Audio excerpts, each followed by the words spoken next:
Hello दोस्तों, कैसे हो आप सब। उम्मीद है आप सब बढ़िया होंगे और नंबर सिस्टम के कॉन्सेप्ट सीख रहे होंगे। दोस्तों, लास्ट वीडियो में मैंने कुछ अच्छे क्वेश्चन डिस्कस किए थे। इस वीडियो में भी हम कुछ अच्छे न्यूमेरिकल देखेंगे।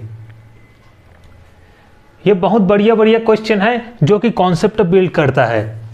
तो सबसे पहले हम देखते हैं कि कुछ नंबर्स दिया यहाँ पे और पूछा है कि उसमें से कौन कौन सी संख्या क्या क्या है, जैसे कि rational number, irrational number, fraction, integer, negative integer, positive integer, even number, odd number, prime number, composite number. हमें यह बताना है कि इसमें कौन कौन सी संख्या क्या क्या है। क्वेश्चन में इसी टाइप के क्वेश्चन आते हैं, 2-4 नंबर दे देगा, पूछ देगा कि इसमें से प्राइम नंबर कौन है, इसमें से कंपोजिट नंबर क्या है, कौन सा है, इसमें से फ्रैक्शन कौन है, इसमें रेशनल कौन है, इसमें इरेशनल कौन है, इसमें इवन कौन है, इसमें ऑड कौन है। इसी टाइप के क्वेश्चन पूछे जाते हैं। तो ये क्वेश्चन सॉल्व करते हैं। सबसे पहले तो यहाँ पे ध्यान से देखना, जो फर्स्ट नंबर जो दिया है, फर्स्ट नंबर जो दिया है वह है 20.5, 20.5। तो क्या ये रेशनल नंबर है, क्या ये परिमेय संख्या है? तो इसके लिए तो सबसे पहले बात पता होना चाहिए कि परिमेय संख्या क्या होती है। परिमेय संख्या वह संख्या होती है जिसे p/q के फॉर्म में लिखा जा सके, जहां q 0 ना हो और p और q क्या हो, p और q हो इंटीजर। तो देखते हैं, इसको सॉल्व करते हैं। फर्स्ट डिजिट दिया है, फर्स्ट नंबर दिया है 20.5। तो क्या इसको p/q के फॉर्म में लिख सकते हैं? बिल्कुल। कैसे लिखते हैं? जहां पे दशमलव लगा है उसके नीचे 1 लिख दो और उसके बाद जितना नंबर है उतना 0 लगा दो। जैसे कि ऊपर में जो नंबर दिया उसको लिख दो, जो दशमलव है उसके नीचे 1 लिख दो, उसके बाद जितना नंबर है उतना 0 लगा दो। ये जो 20.5 है वो कन्वर्ट हो गया 205 डिवाइड बाई 10 में। ये p/q के फॉर्म में आ गया और यहाँ पे q यानी कि जो डिनोमिनेटर है, जो हर है, वह 0 नहीं है। मतलब ये क्या है? यह एक रेशनल नंबर है। तो मैं यहाँ पे लिखता हूँ रेशनल नंबर 20.5 क्या है? एक रेशनल नंबर है। इसी तरह सेकंड नंबर दिया है -100। तो -100 क्या रेशनल नंबर है? -100 बिल्कुल एक रेशनल नंबर है, क्योंकि अगर डिनोमिनेटर 1 नहीं है तो हम उसमें 1 लगा सकते हैं। जैसे कि जो -100 है उसको हम -100 डिवाइड बाई 1 लिख सकते हैं। तो जो -100 है वह भी क्या होगा? रेशनल नंबर हो जाएगा। इसी तरह जो सिंगल डिजिट है, 61 है, 24 है, ये सब क्या हो जाएगा? ये सब डायरेक्ट लिख सकते हो, डायरेक्ट रेशनल नंबर हो जाएगा। तो यहां पे मैं लिखता हूं जो -100 है वो क्या हो जाएगा? Rational number. फिर इसके बाद जो 22/7 दिया है, 22/7 जो दिया है यह तो ऑलरेडी p/q के फॉर्म में है और यहां q 0 भी नहीं है। तो जो 22.7 जो है, 22/7 जो है वह भी एक रेशनल नंबर है। उसके बाद दिया है √81। √81 क्या होता है? √81 को ही हम लिख सकते हैं 9। आपको पता होना चाहिए कि √81 का वैल्यू होता है 9।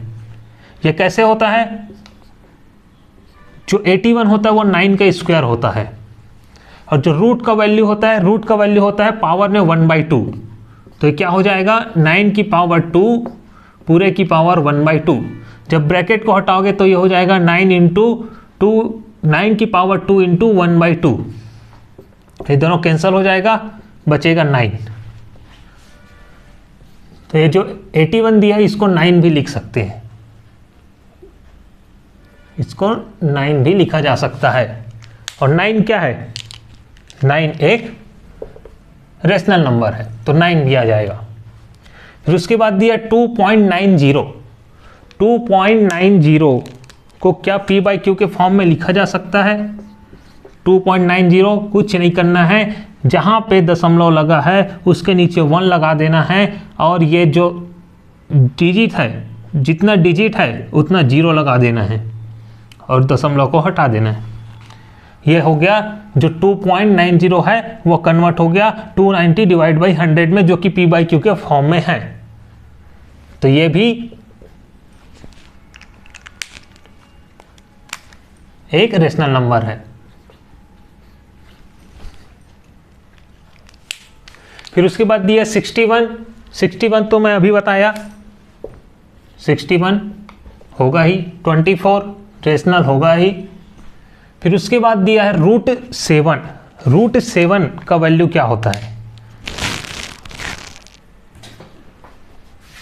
सोच के देखो। √7 का वैल्यू क्या होता है? जो √7 है इसका वैल्यू होता है 2.61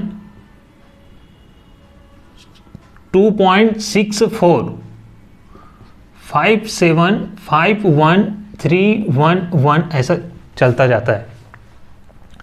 ये वैल्यू अभी आपको निकालने नहीं आता है, मैं इसको जो नेक्स्ट यूनिट पढ़ेंगे उसमें मैं आपको सिखाऊंगा कि ऐसा वैल्यू कैसे निकाला जाता है। तो जो √7 है ये इनफाइनाइट तक जा रहा है और इसमें कोई वैल्यू रिपीट नहीं हो रहा है, दशमलव के बाद कोई भी वैल्यू इसमें रिपीट नहीं हो रहा है। तो यह क्या होगा? यह एक इरेशनल नंबर होगा, यह एक अपरिमेय संख्या होगी। तो यहाँ पे मैं लिख देता हूँ √7 क्या है? इरेशनल नंबर है। इसी प्रकार इसके बाद क्या दिया है? नेक्स्ट है -50/3। -50/3 ऑलरेडी p/q के फॉर्म में है, तो वह भी क्या होगा? वह भी एक रेशनल नंबर होगा, -50/3। फिर उसके बाद दिया है ई क्या होता है? ई का मतलब होता है यूलर कांस्टेंट। यूलर कांस्टेंट ये एक साइंटिस्ट का नाम है, ध्यान से देखना। जो ई होता है वह होता है यूलर्स कांस्टेंट। इसका वैल्यू क्या होता है? ई का वैल्यू होता है 2.71 8281 8284, ऐसा चलते ही जाता है, ना ये भी रुकता है ना तो ये रिपीट होता है। और इस टाइप का जो वैल्यू आता है वो हमें पता है कि वो क्या होता है, वह होता है इरेशनल नंबर।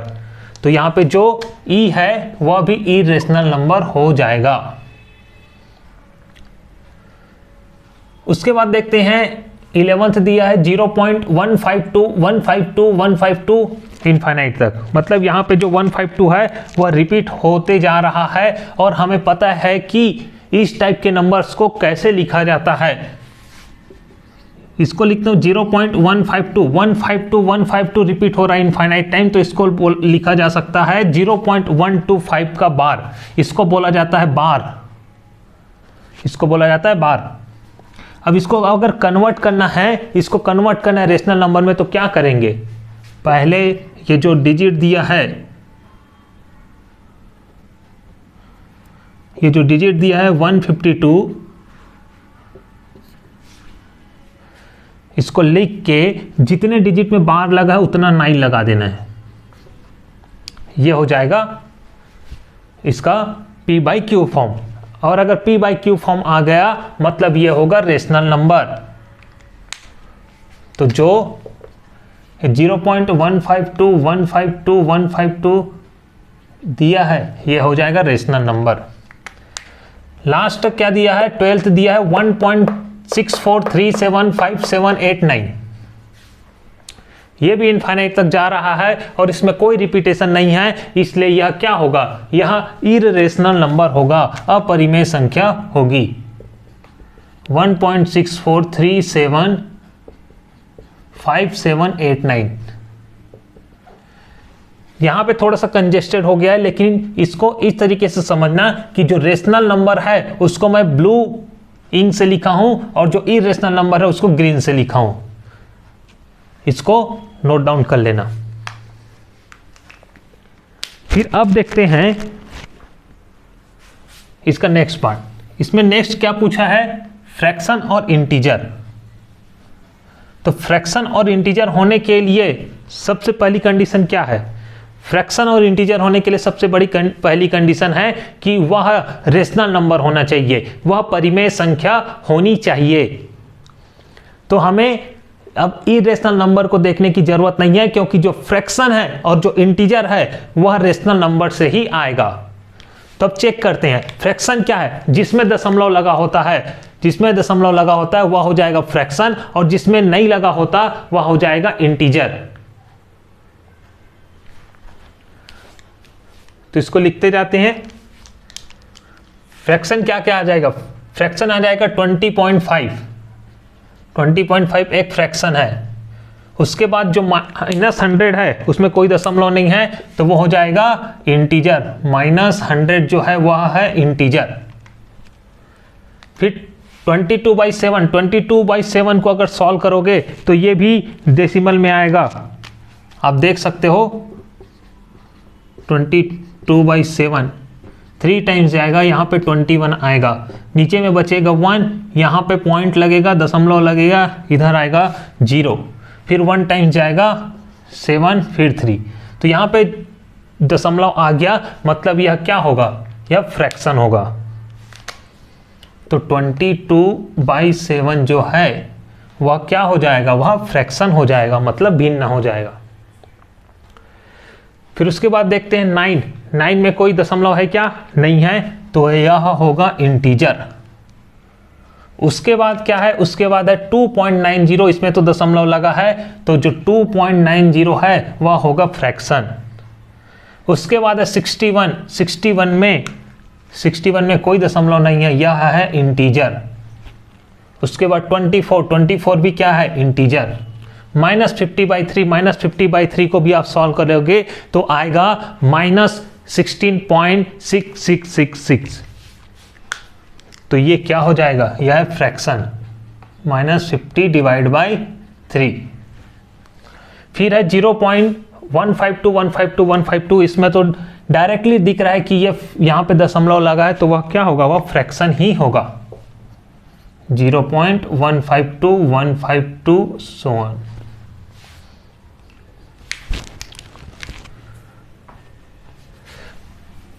यह हो गया फ्रैक्शन।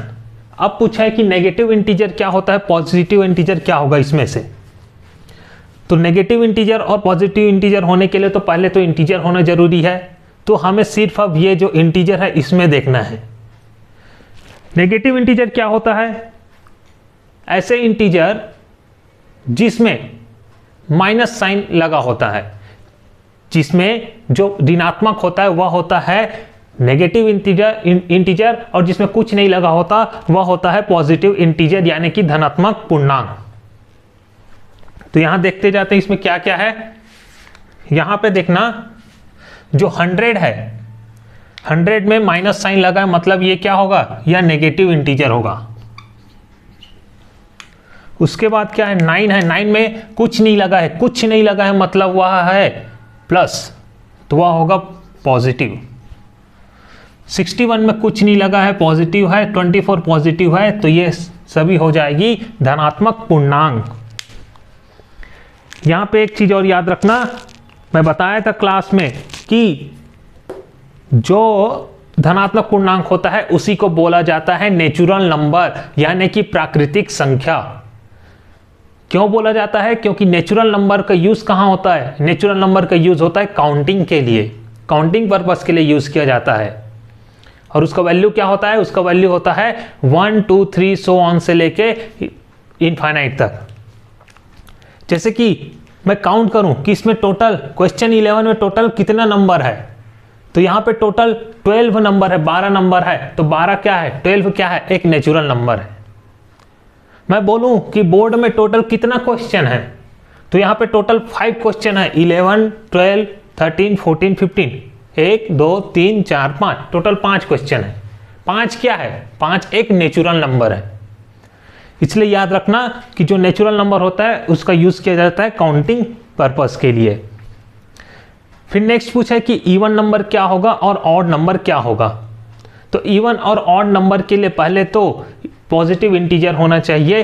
तो इसी में हमें चेक करना है कि इसमें इवन क्या कौन सा होगा और ऑड कौन सा होगा। इवन क्या होता है? वह संख्या जो 2 से पूर्णतः विभाजित हो जाती है उसे बोला जाता है इवन नंबर, और अगर वह 2 से पूर्णतः विभाजित नहीं होती उसे बोला जाता है ऑड नंबर। इसको डायरेक्ट कैसे चेक किया जा सकता है? यदि किसी नंबर का लास्ट डिजिट यानी कि यूनिट डिजिट 0, 2, 4 और 0, 2, 4, 6 और 8 है तो वह होगा इवन, और अगर 1, 3, 5, 9 है तो वह होगा ऑड। तो इसको देखते जाते हैं इसमें कौन कौन सा इवन और ऑड है। तो सबसे पहले चेक करना 9 क्या है? 9 एक ऑड नंबर है। 61 क्या है? 61 भी एक ऑड नंबर है। 24 क्या है? 24 का लास्ट डिजिट 4 है तो वह एक इवन नंबर है। फिर बोला गया है प्राइम नंबर और कंपोजिट नंबर। प्राइम नंबर क्या होता है? वे संख्या जिसमें केवल 2 फैक्टर्स होती है वह होती है प्राइम नंबर, और अगर उसमें 2 से ज़्यादा फैक्टर हो तो वह होगा कंपोजिट नंबर। तब हमें बताना है कि इसमें प्राइम नंबर और कंपोजिट नंबर कौन कौन सा है। तो सबसे पहले देखते हैं 9। क्या 9 एक प्राइम नंबर है? तो नहीं, 9 एक प्राइम नंबर नहीं है। क्यों नहीं है? क्योंकि 9 का टोटल 3 फैक्टर होता है, 1, 3 और 9। 9 जो है वो 3 से भी डिवाइड हो जाती है, इसलिए जो 9 है वह प्राइम नंबर नहीं होगा, वह होगा कंपोजिट नंबर। 61, क्या 61 एक प्राइम नंबर है? तो आप इसको चेक कर सकते हो, जो मैं मेथड बताया था। क्या करना है? मेथड क्या है? पहले तो 61 से बड़ी कौन सी वर्ग संख्या है उसको फाइंड करना है। 61 से बड़ी कौन सी वर्ग संख्या है? 61 से बड़ी 64 वर्ग संख्या है जो कि 8 का वर्ग है। तो अगर 8 का वर्ग है तो सेकंड स्टेप क्या है? 8 से छोटी जितने भी प्राइम नंबर है उससे इसको डिवाइड करके देखना है, किसको? 61 को। अगर 8 से छोटी जितनी भी प्राइम नंबर है उसमें से 61 डिवाइड हो जाता है तो वह हो जाएगा कंपोजिट नंबर, और अगर किसी से डिवाइड नहीं होता तो वह होगा प्राइम नंबर। तो 8 से छोटी कौन कौन सी प्राइम नंबर है? 8 से छोटी कौन कौन सी प्राइम नंबर है? 2 है, 3 है, 5 है और 7 है। डिवाइड करके देखो, क्या 61 2 से डिवाइड होगा? 61 2 से डिवाइड नहीं होगा क्योंकि यह एक ऑड नंबर है। क्या 61 3 से डिवाइड होगा? 61 3 से डिवाइड नहीं होगा क्योंकि यह जो डिजिट का सम है वह यहाँ पे 7 है। ये एक शॉर्टकट होता है चेक करने का कि जो भी संख्या 3 से डिवाइड होगी उसके डिजिट का जो सम होता है वह भी 3 से डिवाइड होना चाहिए। और यहाँ पे जो डिजिट का सम है 6 + 1, यहाँ पे 7 है, और 7 3 से डिवाइड नहीं होती, इसलिए 61 भी 3 से डिवाइड नहीं होगी। ये जो इसको बोला जाता है डिविजिबिलिटी रूल, इसको हम लोग पढ़ेंगे आगे के लेक्चर्स में। तो जो 61 है वह 2 से डिवाइड नहीं होगा, 3 से भी डिवाइड नहीं होगा। क्या 5 से डिवाइड होगा? 5 से डिवाइड होने के लिए कोई भी संख्या का यूनिट डिजिट या तो 0 होना चाहिए या 5 होना चाहिए। यहाँ पे ना तो 0 है ना ही 5 है, तो 5 से भी डिवाइड नहीं होगा। क्या 7 से डिजिट होगा? 7 से डिवाइड होगा? तो चेक करके देख लो, 7 से डिवाइड नहीं होगा क्योंकि 7 × 8 क्या होता है? 56 होता है। 7 × 9 होता है 63, 61 नहीं होता, तो ये 7 से डिवाइड नहीं होगा। मतलब जो 61 है वह एक प्राइम नंबर है। 61 जो है वह एक प्राइम नंबर है। ऐसे ही क्वेश्चन पूछा जाता है, इतना सारा नहीं पूछा जाएगा। आपको 4 नंबर दे देगा और उसमें से कोई भी एक चीज पूछा जाएगा। तो इस टाइप का क्वेश्चन सॉल्व किया करो, एग्जाम में ऐसी क्वेश्चन आता है। अब देखते हैं दोस्तों नेक्स्ट क्वेश्चन क्या है? n is the smallest 4 digit prime number when n is divided by 17 what will be the remainder. मतलब n 4 अंकों की सबसे छोटी अभाज्य संख्या है। जब n को 17 से विभाजित किया जाता है तो शेषफल होगा, यह बताना है हमें। तो मैं इस साइड को रब कर रहा हूं, आप इसको नोट कर लेना।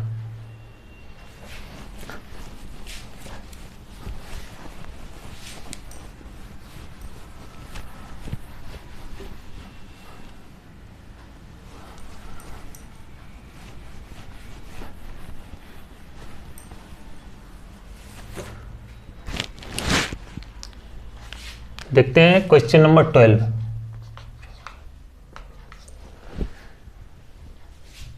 Four digit prime number, smallest 4 digit prime number क्या है? स्मॉलेस्ट 4 डिजिट प्राइम नंबर है 1009। ये है smallest 4 digit prime number. Smallest 4 digit prime number,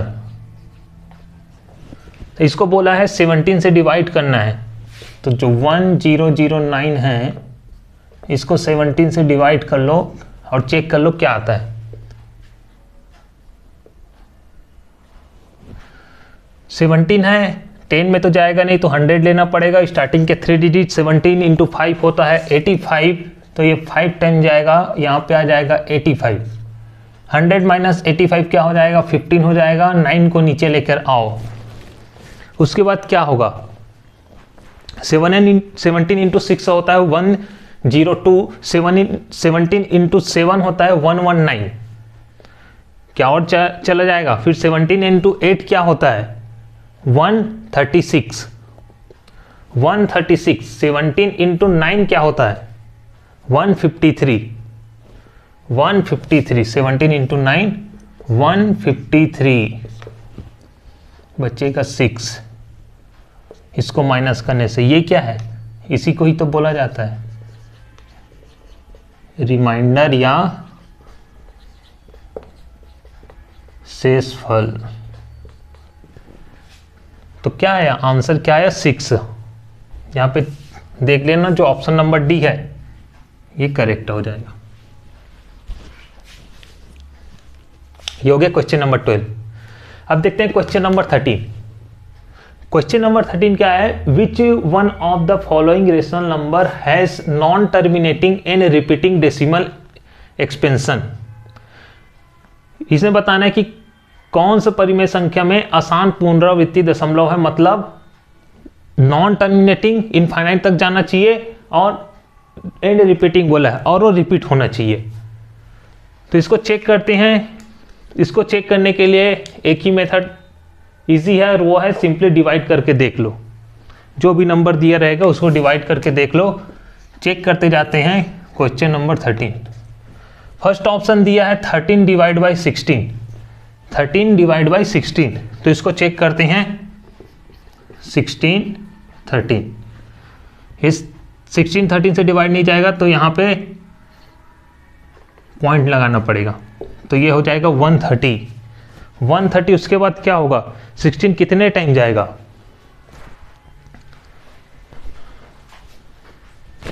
तो देखना 16 इंटू 6 होता है 96, 16 इंटू 7 होता है 112 और 16 इंटू 8 होता है 128। 16 इंटू 8 क्या होगा? 128।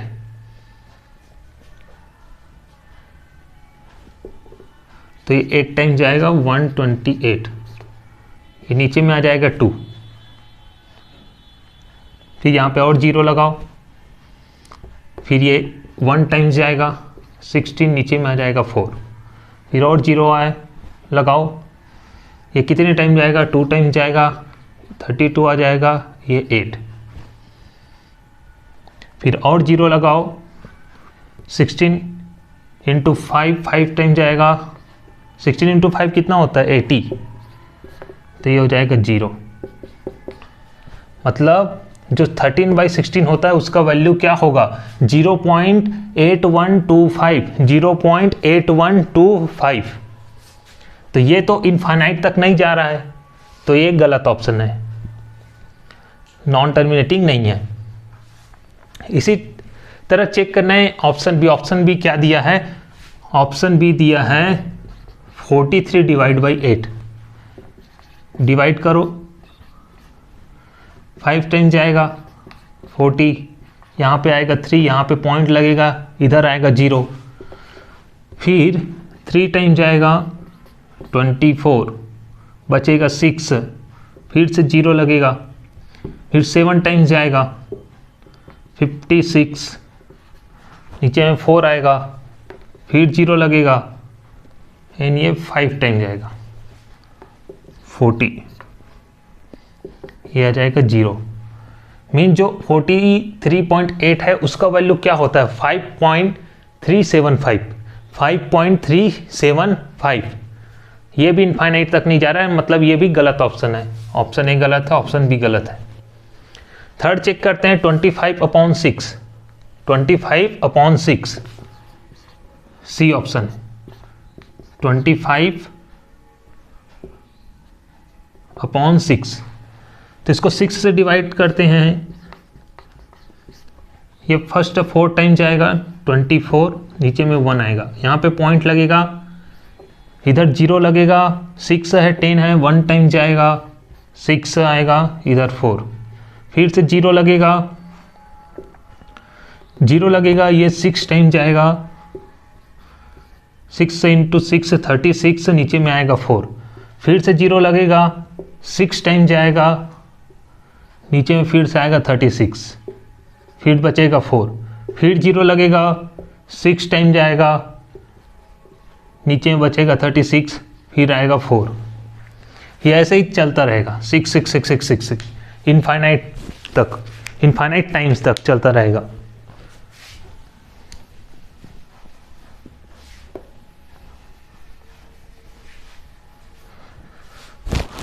तो ये क्या है 25.6 का वैल्यू क्या आ रहा है, 25.6 का वैल्यू आ रहा है 4.1666666, मतलब ये इनफाइनाइट तक जा रहा है और इसमें एक डिजिट है 6, ये रिपीट भी हो रहा है।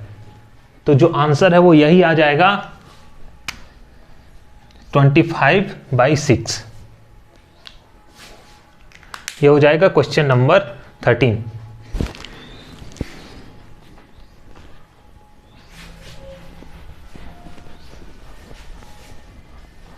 अब देखते हैं next question, question number 14। Question number 14 है, क्वेश्चन नंबर जो 14 है इसको मैं एक बुक से लिया हूं, ये बहुत ही बेहतरीन क्वेश्चन है, मतलब ये इतना अच्छा लगा ये क्वेश्चन कि उसको मैं एज इट इज लिख दिया हूं।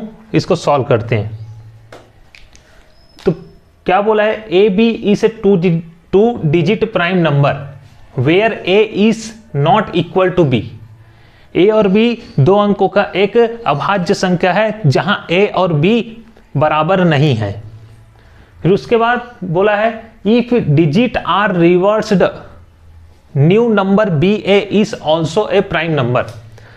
अगर अंकों को बदला जाता है तो जो नंबर बनेगा बी ए वह भी एक प्राइम नंबर है बोला है। तो बोला है उसके बाद then find sum of all such prime numbers. तो ऐसी संख्या का योग ज्ञात करना है। तो इसके लिए पहले तो पता होना चाहिए कि 2 अंकों की कुल कितनी प्राइम नंबर होती है, 2 अंकों की कौन कौन सी संख्या प्राइम नंबर है। तो इसको चलो सॉल्व करते हैं। Question number 14। तो 2 अंकों की सबसे छोटी प्राइम नंबर क्या है, 2 अंकों की सबसे छोटी प्राइम नंबर आपको पता होगा वह है 11, यानी कि 11। 2 अंकों की सबसे छोटी प्राइम नंबर है 11। उसके बाद क्या है, उसके बाद है 13, उसके बाद क्या है 17। 17 के बाद कौन सा प्राइम नंबर है 2 डिजिट में, 17 के बाद है 19। उसके बाद 21 नहीं है, 23 है। 25 नहीं है क्योंकि 5 से डिवाइड हो जाएगा। 27 नहीं है क्योंकि इवन नंबर को तो चेक ही नहीं करना है, ऑड नंबर को चेक करते जाना है। 27 3 से डिवाइड हो जाएगा तो नहीं होगा। उसके बाद है 29, फिर आएगा 31, 33 नहीं होगा क्योंकि 3 से डिवाइड हो जाएगा, 11 से भी डिवाइड हो जाएगा। 35 5 से और 7 से डिवाइड हो जाएगा। फिर उसके बाद है 37, 37 ये एक प्राइम नंबर है, 37 प्राइम नंबर है। उसके बाद 39 प्राइम नंबर नहीं होगा क्योंकि वह 3 और 13 से डिवाइड हो जाएगा। उसके बाद आएगा 41, 41 एक प्राइम नंबर होगा। फिर 43, 43 होगा। क्या 45 होगा? 45 नहीं होगा, 5 से डिवाइड हो जाएगा। 47, 47 एक प्राइम नंबर होगा। 49, 49 भी एक प्राइम नंबर होगा। 51 नहीं होगा क्योंकि 17 और 3 से डिवाइड हो जाएगा। फिर उसके बाद 51 नहीं होगा। 53, 53 एक प्राइम नंबर होगा। 55 नहीं होगा, 5 और 11 से डिवाइड हो जाएगा। 57 नहीं होगा, 3 और 19 से डिवाइड हो जाएगा। 59, 59 एक प्राइम नंबर होगा। 61 एक प्राइम नंबर होगा। 63 नहीं होगा क्योंकि 3 से डिवाइड हो जाएगा, 7 से डिवाइड हो जाएगा, 9 से डिवाइड हो जाएगा, 21 से डिवाइड हो जाएगा। 65 नहीं होगा क्योंकि 13 से डिवाइड हो जाएगा, 5 से डिवाइड हो जाएगा। 67, 67 एक प्राइम नंबर होगा क्या? तो 67 भी एक प्राइम नंबर होगा। फिर आता है 69, 69 प्राइम नंबर नहीं होगा, 3 से डिवाइड हो जाएगा। 69, उसके बाद आता है 71, 71 प्राइम नंबर होगा। फिर उसके बाद 73, 73 प्राइम नंबर होगा। 73 प्राइम नंबर होगा। 75 नहीं होगा, 5 से डिवाइड हो जाएगा। 77 नहीं होगा, 11 से डिवाइड हो जाएगा। 79, 79 क्या प्राइम नंबर होगा? 79 भी एक प्राइम नंबर होगा। 79 के बाद आता है 81, 81 प्राइम नंबर नहीं होगा, 3 से डिवाइड हो जाएगा, 9 से डिवाइड हो जाएगा। फिर 83, 83 एक प्राइम नंबर होगा। 83 प्राइम नंबर होगा। फिर 83 के बाद आता है 85 जो कि नहीं होगा। उसके बाद आएगा 87, 87 भी नहीं होगा, 3 से डिवाइड हो जाएगा। 89, क्या 89 प्राइम नंबर होगा? 89 प्राइम नंबर होगा। 91 प्राइम नंबर होगा? 91 प्राइम नंबर नहीं होगा क्योंकि 13 से डिवाइड हो जाएगा। उसके बाद आएगा 93, 3 से डिवाइड हो जाएगा, प्राइम नंबर नहीं होगा। 95 भी नहीं होगा। 97, 97 एक प्राइम नंबर होगा। काउंट कर लेते हैं टोटल कितना आया। 1 2 3 4 5 6 7 8 9 10 11 12 13 14 15 16 17 18 19 20 21 22। मतलब यहाँ पे कुछ गड़बड़ है क्योंकि हम जानते हैं 1 से लेके 100 तक क्या होगा। 1 से लेके 100 तक होगा 25। नंबर बताया था मैं 9664। और यहाँ पे एक अंकों की टोटल कितनी प्राइम नंबर होती है? एक अंकों की 4 प्राइम नंबर होती है। ये 4 हो गया और ये 22 हो गया, टोटल तो 26 हो जाएगा। मतलब यहाँ पे कुछ गड़बड़ है। यहाँ पे हमने कुछ ऐसा नंबर ले लिया है जो प्राइम नहीं है। तो चेक करते हैं फिर से।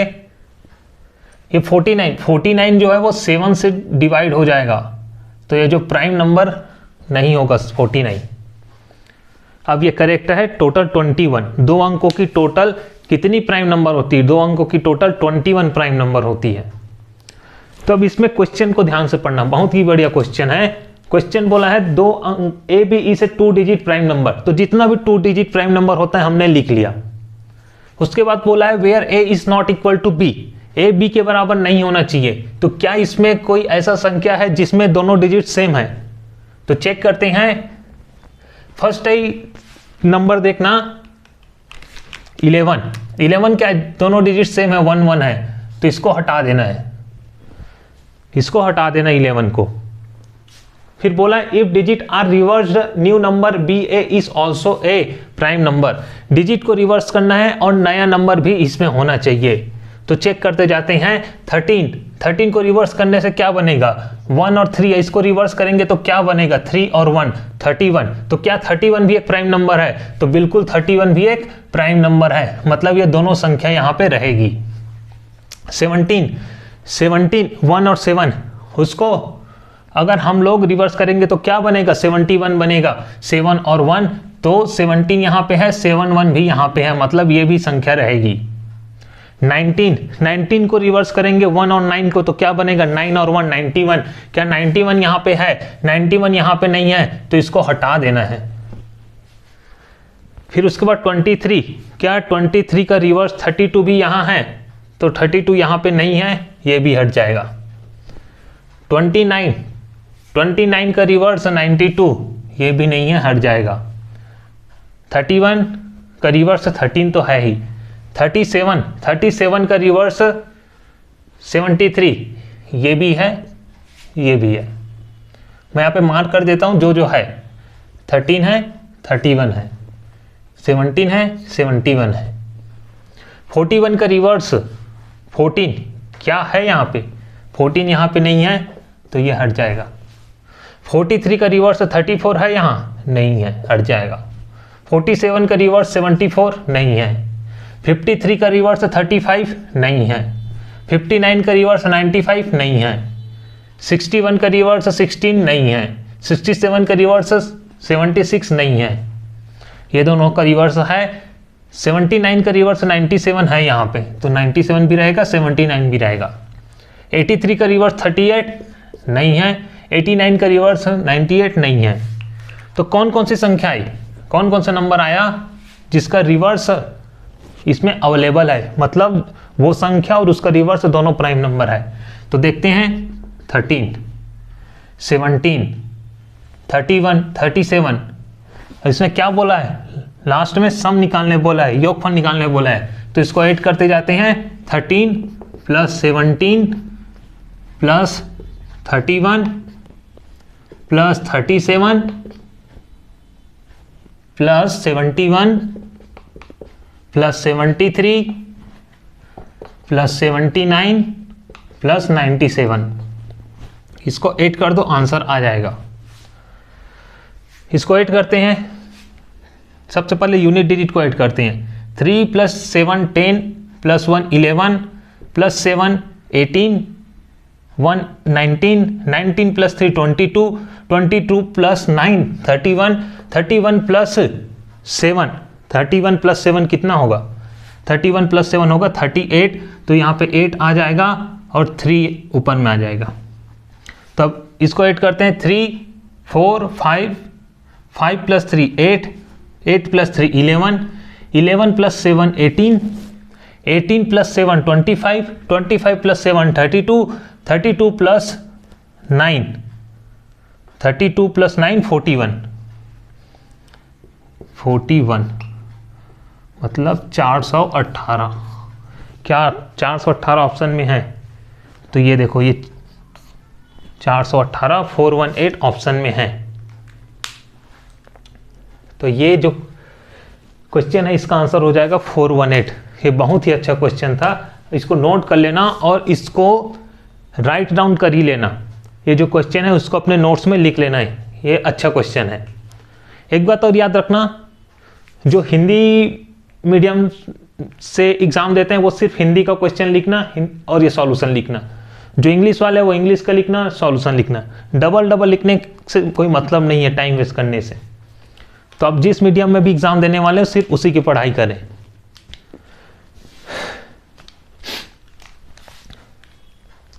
अब देखते हैं 15 क्वेश्चन क्या बोला है?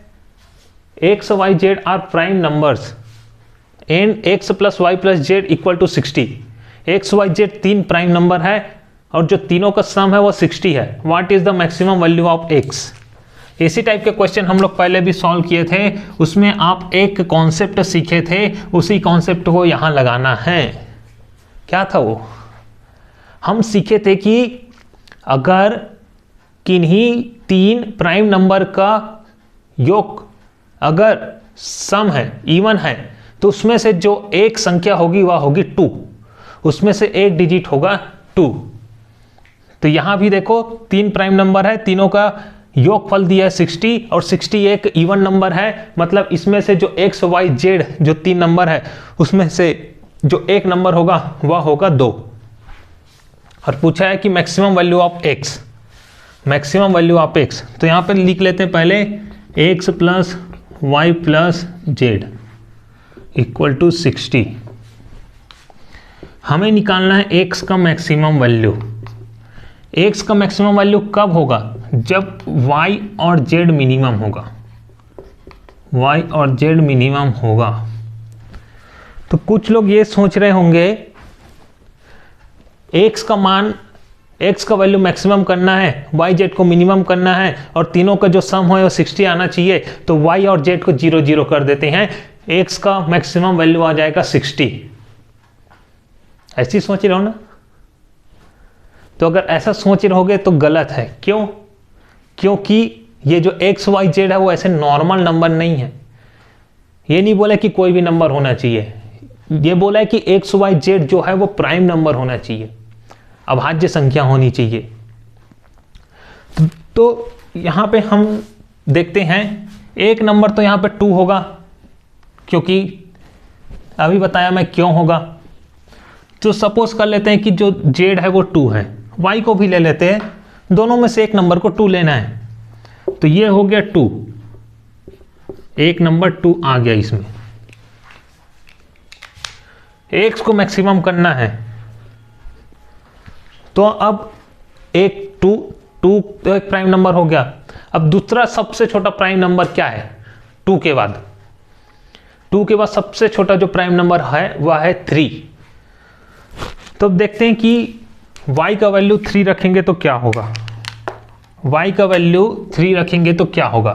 y का वैल्यू अगर 3 रखेंगे तो 3 + 2 मिलके 5 बन जाएगा, और 5 को हम लोग इसमें 60 से माइनस करेंगे तो जो x का वैल्यू है वह आएगा 55, क्योंकि तीनों का सम 60 तो होना चाहिए।